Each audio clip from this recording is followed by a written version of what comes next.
하나님의 말씀 고린도 후서 6장 10절입니다. 고린도 후서 6장 10절.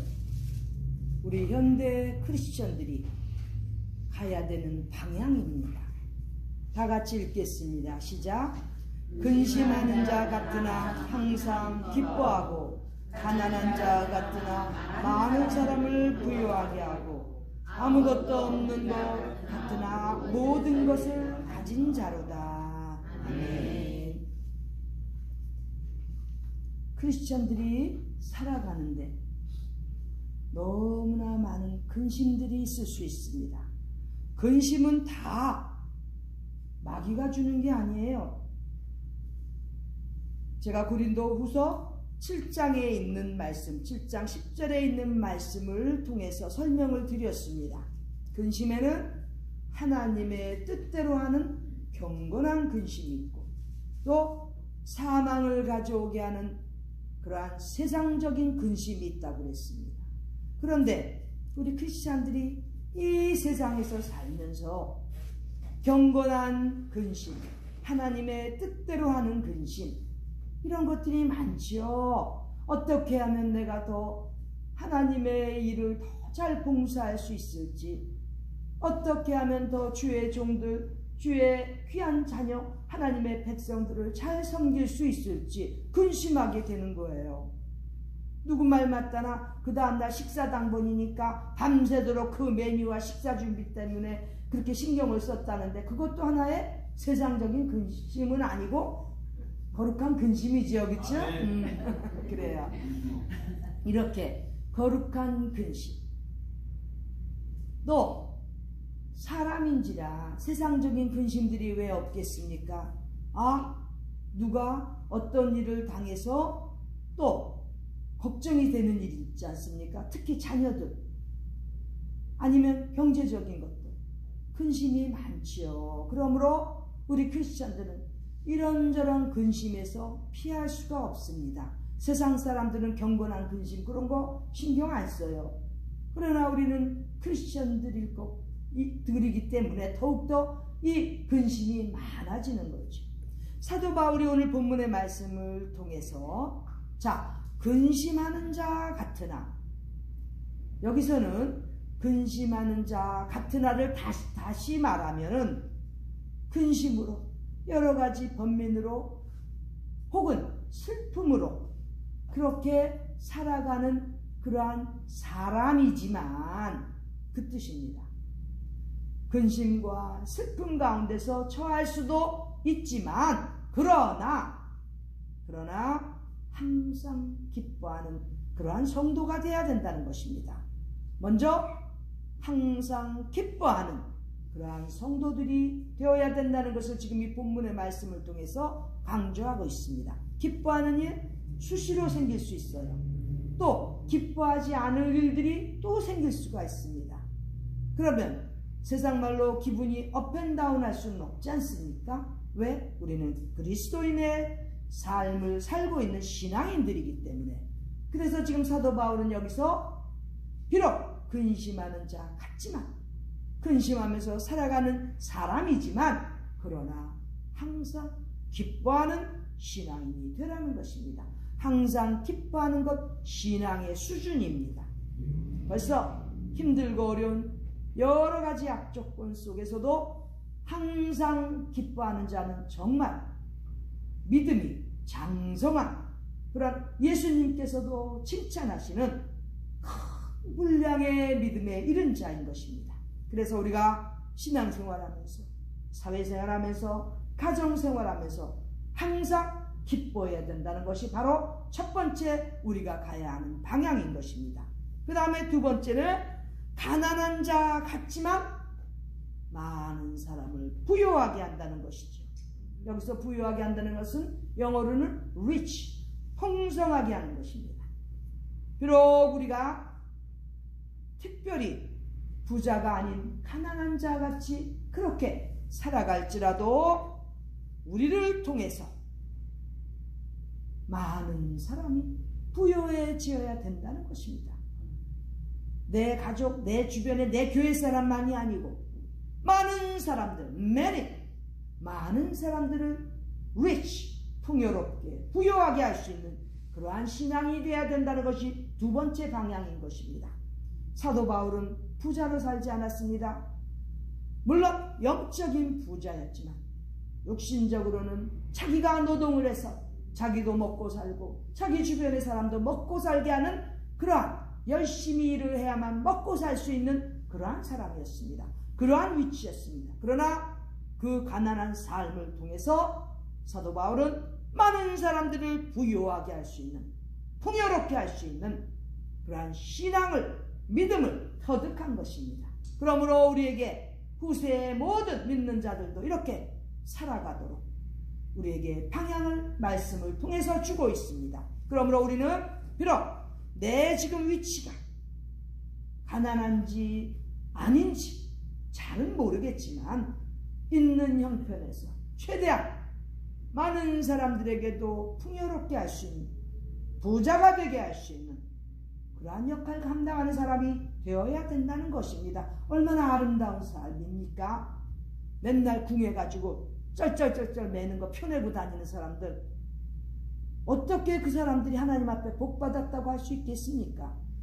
가난한 자 같지만 내 생활이 비록 지금 가난해 보일 수도 있지만 그러나 나를 통하여 우리 하나님께서 원하시는 많은 사람들을 풍요롭고 부유하게 할 수 있는, 부자로 만들 수 있는 그러한 역할하는 신앙인이 되라는 것이 이 방향을 주는 두 번째 사도 바울의 교훈인 것입니다.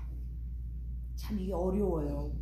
가난한 자 그렇게 살면서도 남들을 부유하게 한다는 건 너무 어렵습니다. 왠지 아세요? 세상 사람들은요, 가난한 사람들 잘 알아주지도 않고 어떤 때는 비참하게 슬프게 만들 때가 많아요. 그런 가난한 위치 속에서도 다른 사람들을 풍요하게, 부유하게 할 수 있어야 된다는 거죠. 그런데요, 구약에 이사야 한번 보겠습니다. 이사야 3장 15절을 한번 보겠습니다. 얼마나 잘 살고 높은 위치에 있는 사람들이 얼마나 나쁜지 여호와 하나님께서 이렇게 책망을 하십니다. 이사야 3장 15절. 방백들과 장로들에게 지금 여호와 하나님께서 책망하십니다. 어떤 내용인지 한번 보겠습니다. 이사야 3장 15절 시작. 어찌하여 너희가 내 백성을 짓밟으며 가난한 자의 얼굴에 맷돌질하느뇨. 주 만군의 여호와 내가 말하였느니라 하시리로다. 여호와 하나님께서 장로들, 방백들, 그 백성의 지도자들, 풍요로운 부요한 그러한 자들에게 지금 여호와 하나님께서 책망하시는 것입니다. 이유는 먼저 하나님의 백성을 짓밟는다는 거예요. 하나님의 백성, 성도들이죠. 성도들의 마음을 아프게 하면서 짓밟는다는 거예요. 그럴 때마다 우리 하나님께서 마음이 아프신 거죠. 이 말씀을 통해서 벌써 우리 현대 교회의 문제점들을 생각해 봐야 됩니다. 힘없고 연약한 성도들, 그 교회 내에서 과연 짓밟는, 영어는 crush입니다. 뭉개는, 아주 무시하고 괴롭히는 그러한 일은 없느냐 이거지요. 육체적으로만 괴롭히는 것, 그것만 말하는 게 아니에요. 마음도 crush, 짓밟는 그러한 악행을 지금 여호와 하나님께서 말씀하시는 것입니다. 너무 많아요. 교회에 물질이 없거나 교회에 건세가 없는 자들이 오면 정말 그들이 그 교회 안에서 짓밟히는 느낌, 상처 받는다면 그 교회는 정말 큰일입니다. 잘 먹고 잘 사는 사람들, 골프 칠 수 있는 수준의 사람들끼리 모여서 자기들끼리 딱 테두리를 만들고, 물질이 없고 빈약한 사람들, 아무것도 내놓을 것 없는 사람들은 들어오지 못하게 한다면 죄를 짓는 거예요. 왜? 여호와 하나님께서 지금 책망하시지 않습니까? 이렇게 하나님의 백성 성도들을 짓밟고 또 가난한 자의 얼굴에 맷돌질을 한다는 거예요. 전 깜짝 놀랐어요. 이 맷돌질이 생산성이 있는 좋은 역할을 해야 되는 맷돌질을 가난한 자의 얼굴에다 대고 하는 거예요. 얼마나 나쁜 악행입니까? 방백들, 장로들이 이랬다는 거예요. 현대 교회에서도 혹시 물질적으로 빈약한 사람들의 얼굴에 맷돌질하는 혹은 갈아대는 거예요. 영어로는 grind니까 가는 거지요. 그 얼굴을 갈아대는 거예요. 이 짓을 하고 있지 않는지 돌아보아야 되는 것입니다. 교회의 직분자들 정신 차려야 돼요. 가난한 자들, 하나님의 성도들, 백성들이 교회에서 아니면 신앙 공동체에서 이렇게 상처를 받고 맷돌질을 당하는 이러한 일을 하면 벌써 저주받게 되어 있습니다. 주 만군의 여호와 하나님께서 이렇게 꾸짖으시고 심판하시겠다고 지금 말씀하시는 것입니다. 누가? 힘이 없고 연약한 사람들? 아니에요. 장로들, 방백들, 힘과 권력이 있는 그러한 사람들 더욱더 조심해야 된다는 것입니다. 나로 인해서 누가 상처를 받지 않는지 더욱더 신중하고 하나님 앞에서 돌아보는 자가 되어야 된다는 것입니다. 이와 같이 가난한 자들은 옛 구약시대나 지금 신약시대나 정말 아차하면 상처받기가 쉬운데 사도 바울은 그러한 위치에 있는 가난한 자라 할지라도 많은 사람을 부유하게 하고 살다가 가라는 것입니다. 물질이 없다고 그렇게 징징댈 필요가 없어요. 얼마든지 많은 사람들을 풍요롭게 할 수 있습니다. 지혜를 줄 수도 있고 아름다운 대화를 통해서 위로를 해줄 수도 있고 많은 사람들이 그래서 위로를 받고 힘을 얻어서 또 나가서 열심히 일하게 되면 부유하게 해주는 거예요.